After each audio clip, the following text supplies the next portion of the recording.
focus is to go 1-0. We've talked to the team, obviously, and our main goal is not to be looking at being 0-6, but to go 1-0. And as we've talked and how we work is that we're going to continue to work hard, continue to coach hard. That's always been the focus. That's what these young men are doing. That's what the coaches are doing. We got to continue to, as coaches, coach smart. As players, play smart. And it's my job and my responsibility to get those to mesh. But as far as the effort, the attitude, and the way that everyone here works is not an issue. So proud about that. But as I talk to the team, one of the things that I reminded them of is what they've been through as a team. And when you look back in a year's time, this team's been through an awful lot, and how they've responded. They went through a horrific car accident where lives were lost, and they stood side by side. And that's much more bigger, as we all know, than the game.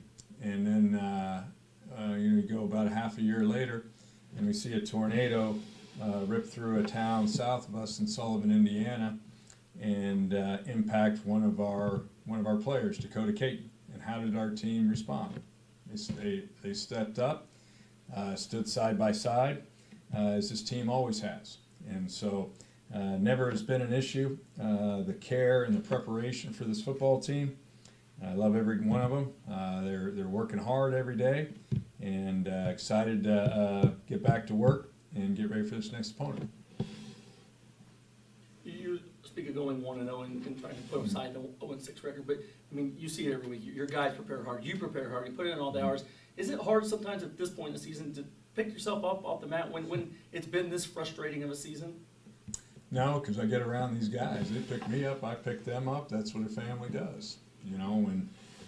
When things are tough, you pick each other up, and we don't have time to feel sorry for ourselves or hang our head. We remind ourselves every Monday morning after we watch a film, get into the weight room, it's time for the next one. You don't have time. You don't have time to enjoy the wins or feel sorry for yourself. So it's part of the season. But the more I'm around these guys, which is every day, as much as I can, and much as we're around each other, that's how you get through it. And so that's exactly the approach we've taken. Different week, homecoming week at every school. Alums in, you're honoring the 83 team. Just have more fans usually in town for homecoming. How much do you want to show those alums just the product that you guys can put on the field? Well, absolutely. You want to do that every week. You're going to have a great showing. We're honoring the 1983 team. What a tremendous team that was. When I moved to this great state of Indiana in 1983, Indiana State was the team everyone talked about. It wasn't Indiana, it wasn't Purdue, it wasn't Notre Dame. Go back and look. It was Indiana State. That was the team in the state that was having the most success. The Colts had just moved to Indianapolis. I remember my father talking about the respect that he had for this program and going all the way back. And so it's exciting to see this team come back, as it will be all the other alumni. Certainly not an easy homecoming with the nationally ranked South Dakota State. Yep. Just what a tough matchup it is for you guys. Talk about, how good they are. Everyone's good. South Dakota is a really, really good opponent. They're physical. They're fast. It's hard to find a weakness. They're playing at a very high level right now, offensively and defensively.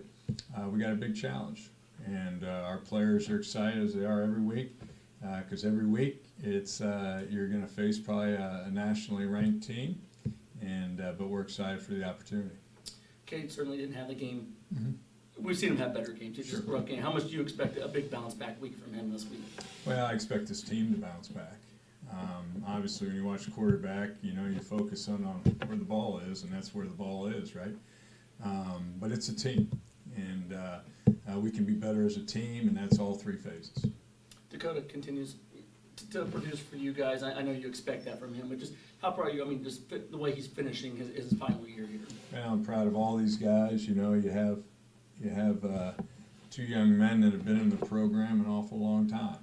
And Lucas Hunter on the defensive side, what he's put into this program, along with Dakota. Dakota Caton has been here a long time, been here 6 years, and has put a tremendous amount in it. They love Indiana State. They've put a lot into it, and I'm awfully proud of both of them.